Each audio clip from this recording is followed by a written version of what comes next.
Hello, friends. Good evening. Let's put some oil in the diffuser and then we'll get started.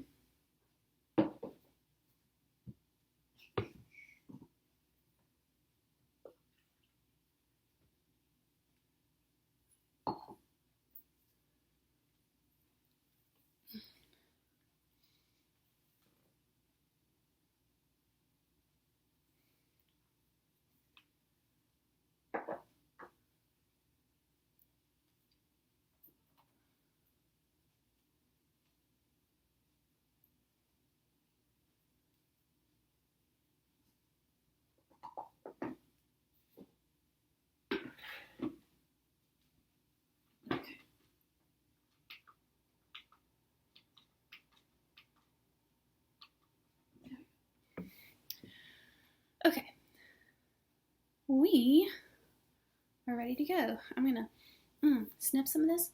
So good. Okay.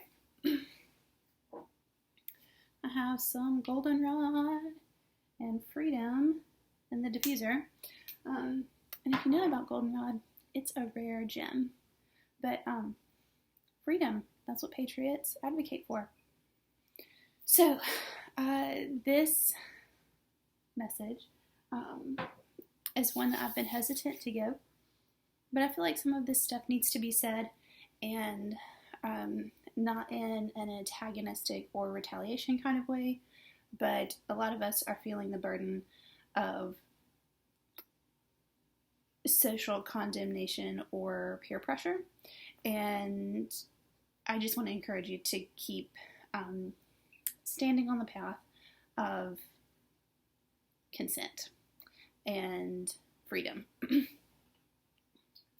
And I love you so much that I wrote all these notes in blue.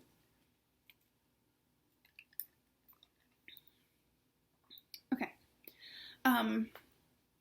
So before we get started, I would like to go ahead and disqualify myself. Honestly, I'm a little bit tired of doing that, but just to nip it in the butt with all of the naysaying that I know is to come, let's just clear it up now. I'm a Bible college dropout, okay? I do not have a bachelor's in anything. So I'm not sharing from academia, but I am sharing from my reflections and experiences. But I'm not sharing from my reflections and experiences as a form of projection. Just history has a tendency to repeat itself, and I see this playing out in a global scale, and it's not kosher, so I want to warn against it. Miss Tamara, how are you? Thank you for joining me. So I saw this quote the other day, and I thought it was so fantastic and relevant to what we're going through now, and it was this: you don't learn about history so you know that Hitler was a bad ruler. You learn about history so you can make sure that these signs don't repeat themselves. And up to this point, I've been very hesitant to call anyone a Nazi. I've been hesitant to call anyone an abuser, or even make references to a dictatorship.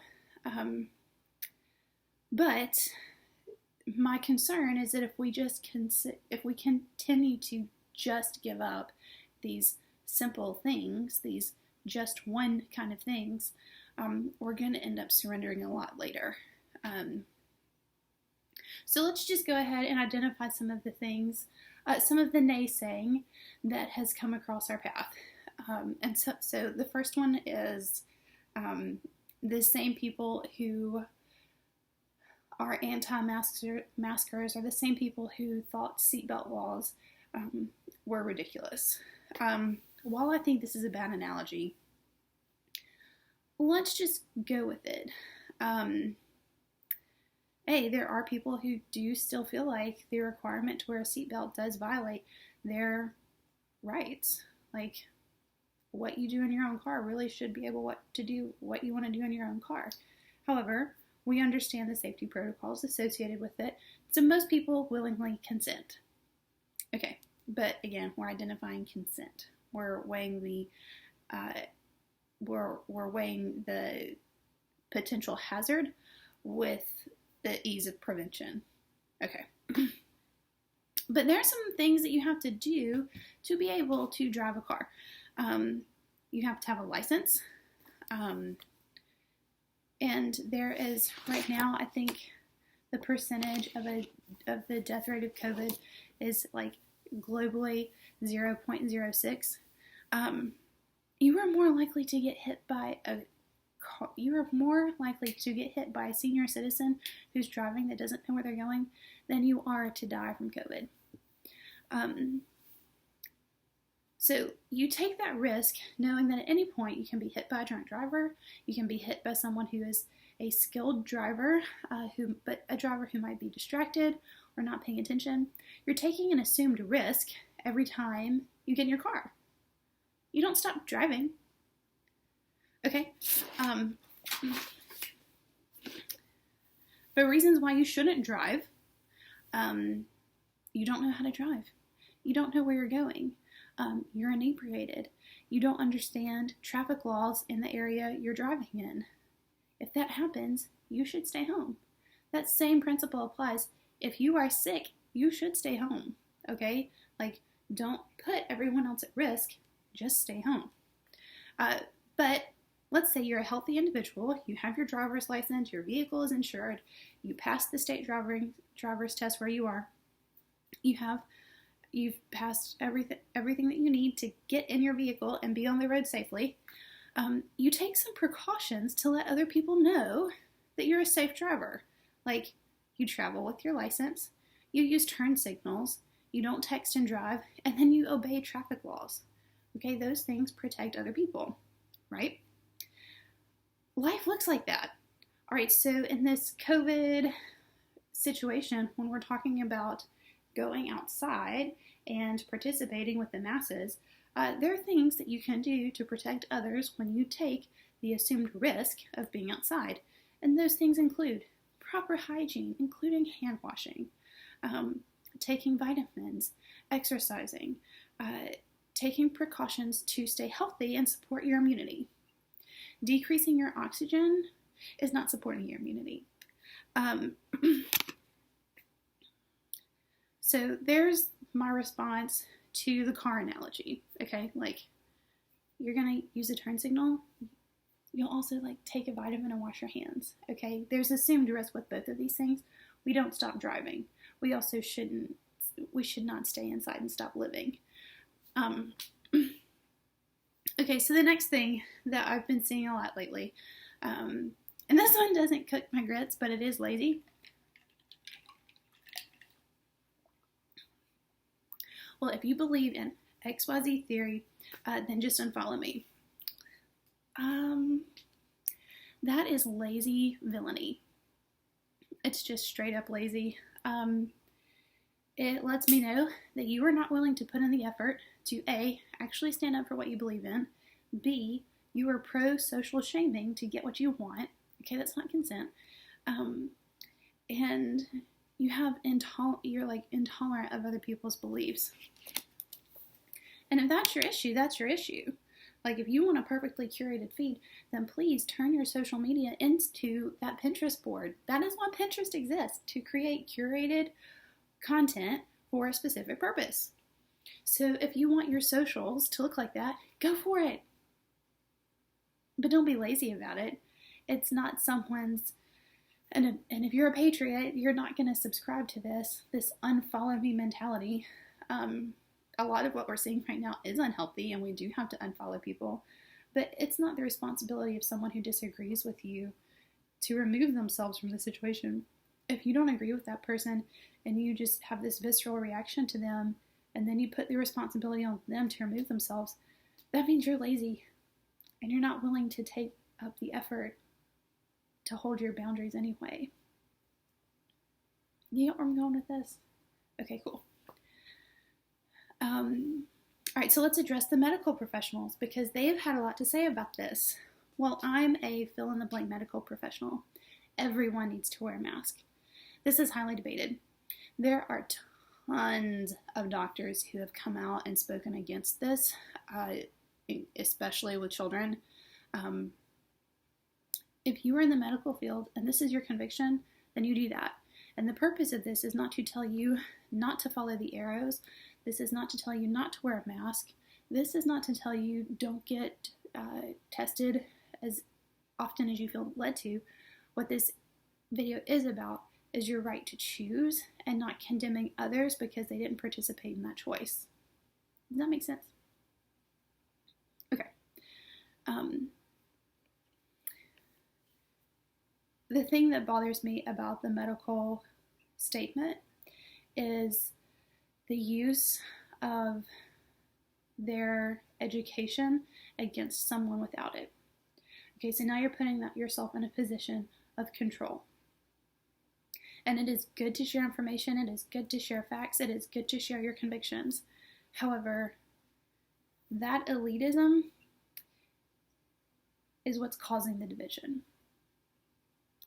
And if you're in a medical practice and this is how you choose to protect those around you, that is your choice. That should always be your choice. However, shaming someone else is never going to be okay. That has to do with integrity and ethics. And right now, like, I'm sorry, but like, I'm not believing any of the facts coming out of these medical, that are supposed to be informing our medical professionals. Like the CDC has changed their stance 3 times. The WHO can't get it together. I have a very comical analogy for the WHO and CDC, and I will keep it to myself, but I don't trust these institutions. And the data is just conflicting. It just is. The science for this is not settled. Yeah, so take that and run with it. If you feel the need to shame someone else because they don't have the same education, then what a privilege you have. And you should acknowledge that privilege. Okay, the next one, because there's such a long list of these things. And Patriots, this is not me being ugly. If these are your convictions to follow and participate in these things, then you go do those things. But there's plenty of us who don't, and there's plenty of reasons why we don't. And I want to address the accusations that are coming against people like me who elect not to do these things. Well, I love Jesus and I think about others, so I'm wearing a mask.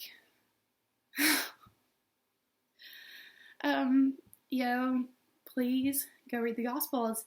Jesus didn't fit in. He did not fit in with his family, with his country, or his faith.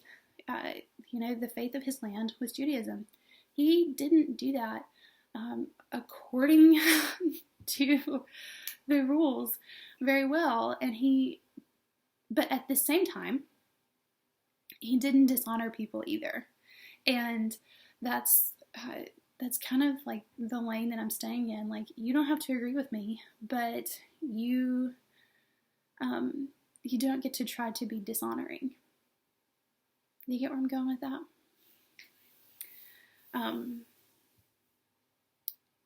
Jesus says, I know who I am because I know who my Father is. We either believe that our days are numbered and we trust Yeshua and Yahweh in their sovereignty over our lives, or we do not.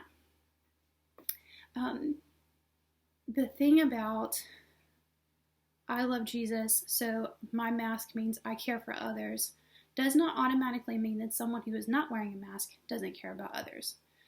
What that means is that we believe, because I'm talking about the people who are like myself, is that our bodies were designed to work innately with a strong immune system. And if you read the science behind what these masks do, they can weaken your immunity, and so we've chosen not to do that. Okay, there's other things you can do to support your immunity, and we know, like vitamins, water, hand washing, sun, exercise, limit your sugar and dairy. Like, we know the laundry list of how to take care of and honor our bodies. And we do that because we trust the bodies we were given. I am not afraid of my body. I am not afraid of sickness.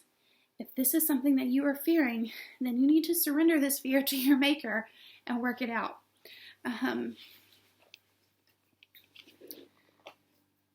I love Jesus with my whole heart. I have been sold out to Yeshua since I was 7. If you know my salvation story, cool. If you don't, we're not going to go over it now. But my love for others is not conditional on me wearing a mask. My love for others is conditional on ensuring that everyone has the right to choose. Passive-aggressive virtue signaling wasn't and isn't the lifestyle of Jesus. Jesus isn't a totalitarian, and he doesn't surrender to victim mindsets. What he does do is empower you where you are to seek healing and to seek truth. The woman who was healed, who touched the hem of his garment, he didn't allow her to stay a victim. He looked at her and said, "You have much faith, be healed." She was healed because of her faith. Okay, so we can take that faith and apply it to our lives now and know that when we leave the house and we go give someone a hug, and we're demonstrating the gospel that way, that we're demonstrating love, that we're activating faith, that our bodies are a temple and are designed to work a certain way with strong immunities. Okay, the next one.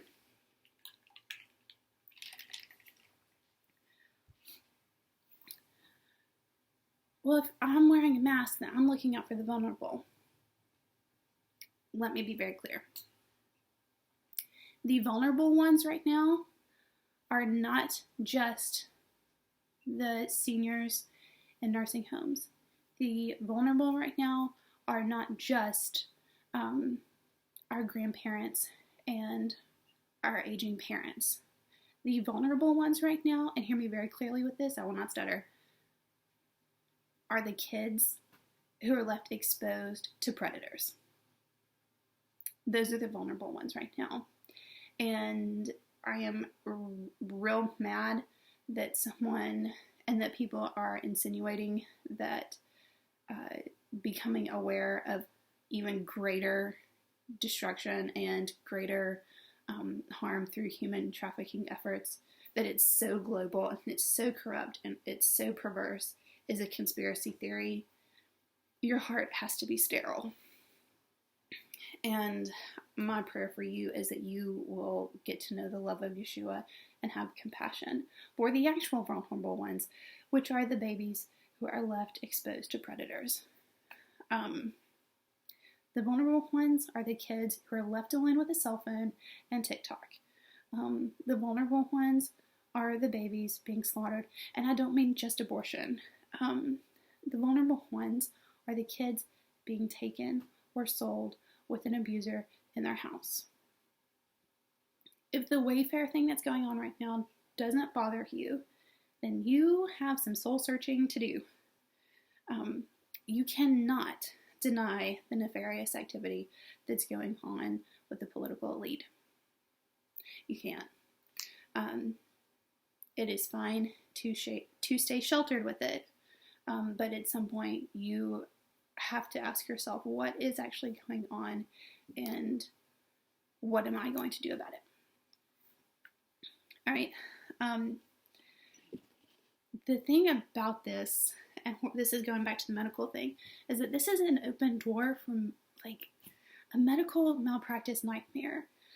In my state, and I don't know if this passed, I haven't checked on it since I wrote these notes, but they were encouraging doctors to get expedited board certifications. Nurses are graduating without finishing their clinicals.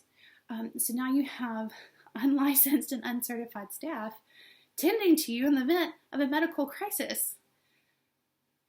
And nobody's blinking an eye about this.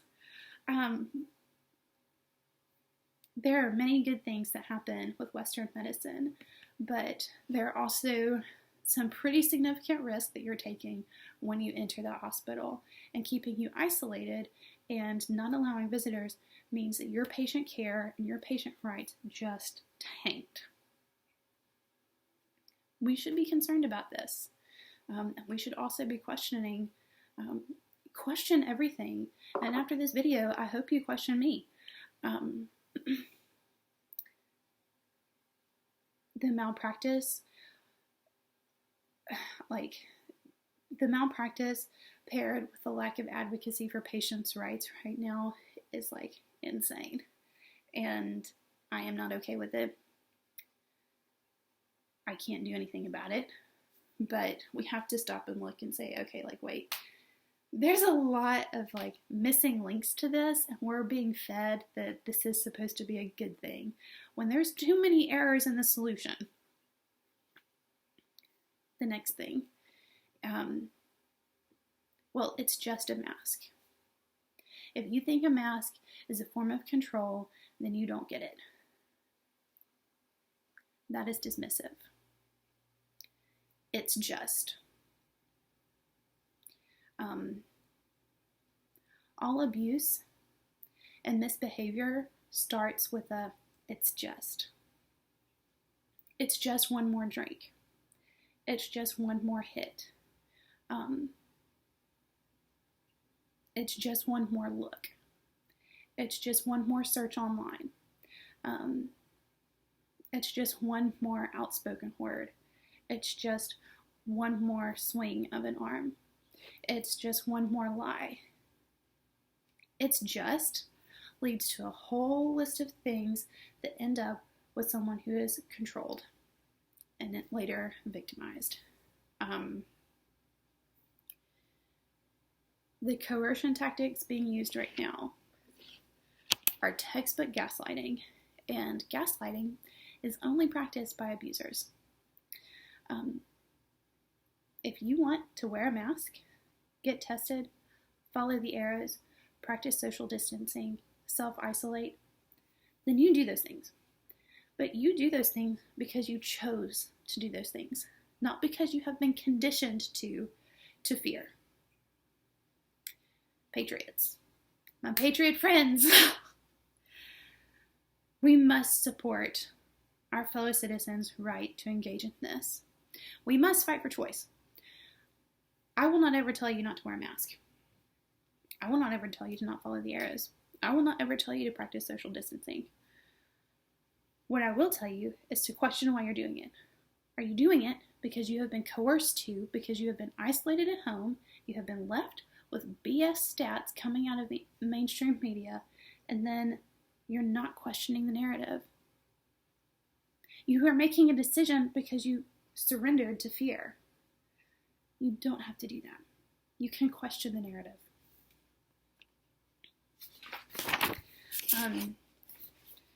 I'm not even going to address the conspiracy theory name calling, because at this point we're starting to look a whole lot less crazy than we did 6 months ago, and I don't think anybody should accept anything coming from our government as face value. That being said, we are all immature adolescents at some point. I was a butthead during the Bush and Obama administrations. I thought Bush was a good president. I still think Obama was a bad president, and nobody's going to change my mind about that. But I didn't have to be a butthead about it. Okay, I didn't have to be a jerk that was constantly name-calling, constantly posting memes online. I didn't have to do that. So the term conspiracy theorist, I'm not even going to address, because the fact of the matter is there's a lot of messed up stuff going on right now, and we should be questioning what's coming to us. You need to look on the other side of what the MSM is putting in front of you. We have to. We have to. All right. Privilege yields ignorance.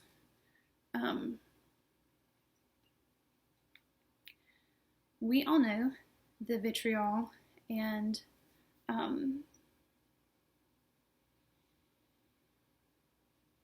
the demands our government is using. But if we expect our government to cure every woe, every injustice, everything that makes us uncomfortable, if we place that responsibility on the government, we are offering them some very privileged requests. We are privileged, and I have used this privilege.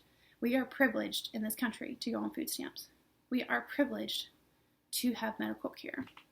we are privileged to demand others act exactly as we desire in order to stay safe. That is a privileged and entitled request that you are making from your fellow countrymen to get your way, to get your point of view. That is privilege. That is entitlement. It is not the government's job to solve every problem, every discomfort, everything that requires effort. Okay, it required effort to get off food stamps. It's going to require even more effort to get off Medicaid. It is going to require a lot of effort and intention and work making demands of our government to make sure that we never get sick or that all of our risk is removed is not the government's job. It is our government's job to make sure that we have safety protocols in place that are available to us. We don't have to take those, but they are available to us as we need them.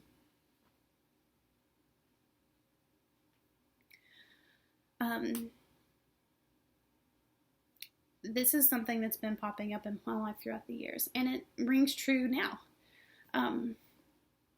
Are you living or are you dying? This country is terrified of death. Like, we don't have the coping skills for it. We just don't. We are terrified of getting sick. We're terrified of death. And this is not the mindset that we were created to have. I'm going to share this story with you guys, and if it resonates, awesome, and if it doesn't, awesome. Jesus is still king. When my great-grandmother was dying, she had Parkinson's dementia. I asked the Lord if he would give me peace about her death when she died. And he said, no, I will give you peace about it right now. So weeks before she passed away, I was given peace. So when she passed, it was not this grievous, hard process. There are things that come out of left field and knock you out. 2 divorces in like 5 years. Like, I understand hard knocks and things that come out of nowhere that take you by surprise. But death is something we will all experience. And if you haven't learned some coping skills to figure that out, please do so now. Death, though sad, death, though experiencing a loss, is not going to be, we cannot define our lives from the fear of that experience, because we are all going to experience it. In one way or another, we will all experience death. Not just our own, but the people around us. It is okay to get peace and coping skills for those now. Our days are numbered, but they are also purposeful. But are we living in our purpose and making intention with our lives if we are living in fear and scared of leaving the house? I don't think so. As the vitriol grows, we have to come to terms with, and this is sad, but it's just part of life, and it's happening left and right with everybody's circle of influence. As the vitriol grows, we have to come to terms with losing friends, and I use that term loosely, family connections, and our audience.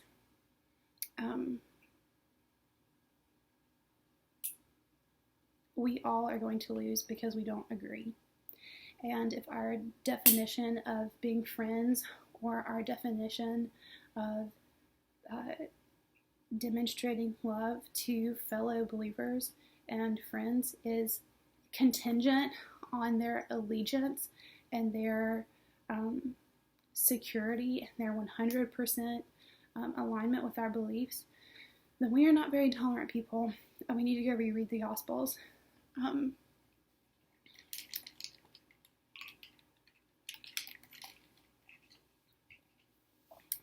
It is okay for us to not agree. What is not okay is for us to go at each other because of those disagreements. Patriots, the fight for choice is worth it. It will always be worth it. When I was a senior in high school, I had this really intense English teacher. Nobody liked her. I think I was the only person who liked her.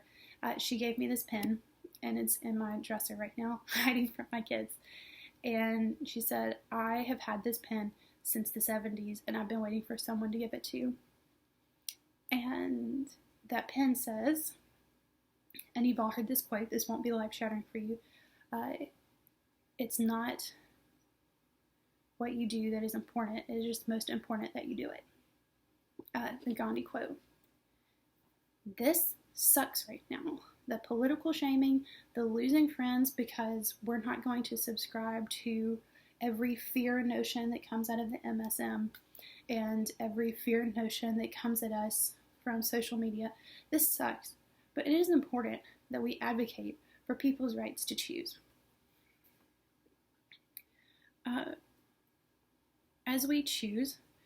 As we advocate for choice, I want to encourage you to do some things. Don't engage in the fights. You can see you can see them. You can see the fights that are breaking out on socials.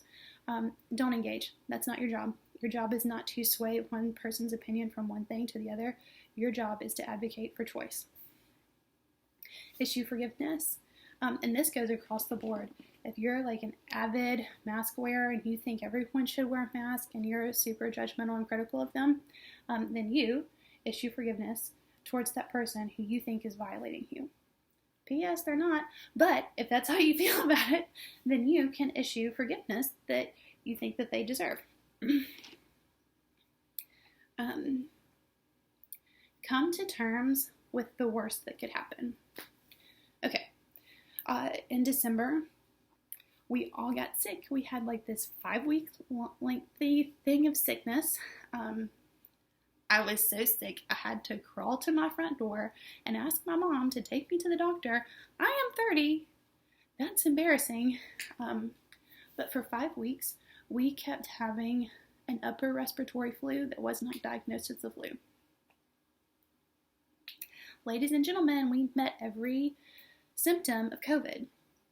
It sucks when your kids are wheezing. It sucks when your kids have a fever of 104 and there's no treatment for it. It sucks knowing that all of the support methods that you've taken didn't work. But the fact of the matter is you're okay. So if your fear is that you're going to get sick, guess what? You'll live. This has a very low death rate. Just like you don't stay indoors during flu season, it doesn't seem to be any different. It just sucks. You might have to crawl to the front door and your mom might have to take you to the doctor, but you'll be okay. What are some other worst things that could happen? Worst things that could happen. People call you a conspiracy theorist. I'm okay with that. That's why I have this shirt, because of the name calling. You have to come to terms with people who you're not ever going to see with their opinion of you. You have to come to terms with the worst of that. The worst that could happen. You lose followers on Instagram. My followers tanked. You're going to have to come to terms with the fact that you might not have such a peaceful Thanksgiving dinner. If you had a peaceful one before now, bless you. That's not our narrative. I've also been in food service for the past 6 years, so Thanksgiving, where I wasn't serving someone else a turkey, is kind of a gift. You guys, resist control. If you're a patriot, just say no. You don't have to do it. This is not a federal law. It might be because I'm a firstborn, but someone else doing something has never been a good enough reason for me to do it. Even with how I designed my house, I didn't figure out that I liked home decor items until 2015 when Black, White, and Gold came out, and I was like, yo, here for it, dark and moody, that's my jam. Why am I telling you that? Because you don't have to conform to society's standards. Don't be an asshole about it, okay? Like, if you go into someone's house and they ask you to wear a mask, put the mask on. But this doesn't have to be part of your daily practice in your home with how you engage with others. What I notice often in Christianity, and it seems to be popping up a lot right now, is people will argue about what Paul said and what Paul did and the epistles, and that's fine. You should learn your theology and debate it. But right now, it is really important that we go back to the Gospels and figure out what our first love did. What did he actually say and do? How did he respond to government control and coercion? Other things that are coming out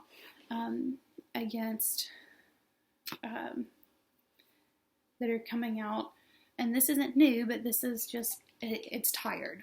Okay, like this is just worn out, and if we could all stop, even if you're a Trump supporter, not a Trump supporter, this is tired, old, kind of done, but I'm going to address it anyway because it keeps coming up. Trump supporters are cult members. You guys, the fact that this even comes out of people's mouths blows my mind. Every president,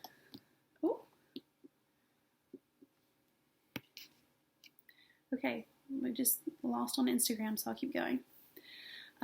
Every president has a following. No one called out Obama supporters as cult followers. Anytime you neglect someone with a large following, they will be labeled as a cult. This is not a cult. Who you vote for as president and who you support as president is not a cult. We all at some point have idolized the presidency, or we have idolized who is in the presidency, and we looked at the presidency as a source of salvation. If your source of security and hope comes from who's in office, then you need to reevaluate your faith. Your faith and your security and your hope cannot come from who is seated as president. Your hope and your faith and security come from Yeshua. We either believe God is who he says he is, we either believe Jesus is who he says he is, or we don't. And if we put our hope in our president and not Jesus, then our faith is kind of void. Okay, our faith is not determined by our elected politicians and by our elected officials. Justice versus vengeance. This is very tender to my heart. Justice looks like removing symbols of oppression. There is no reason for us to be honoring and advocating for Civil War memorials. The Civil War was bad. You guys, I'm a Southern, so I don't understand a Southerner's idolatry of the Civil War, but it's old. But we've got to stop acting like something great happened with the Civil War. The ending of slavery was kind of a byproduct of it, but that wasn't the basis of the Civil War. And even though slaves were granted freedom, they still had to continue fighting for that freedom. It wasn't a once and done thing with the Civil War. So we need to stop advocating for the Civil War and acting like it was a good thing. It wasn't. Everybody died.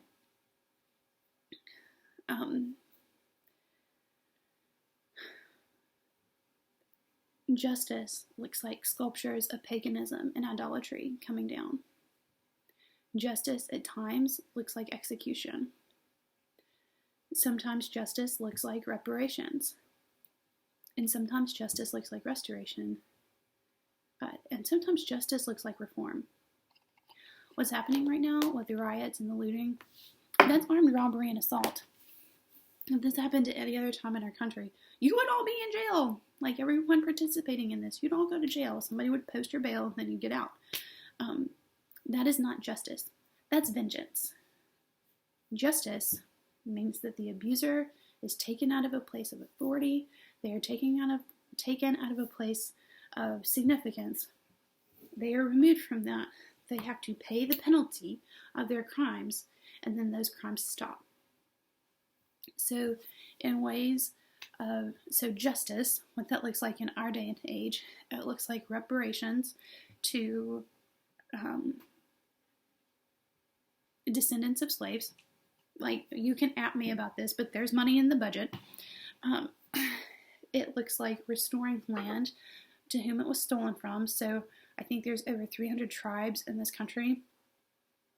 We restore land back to those tribes. Their native land. Charleston, Altadena Road, and Birmingham. Like, those lands need to go back to those people. That's justice.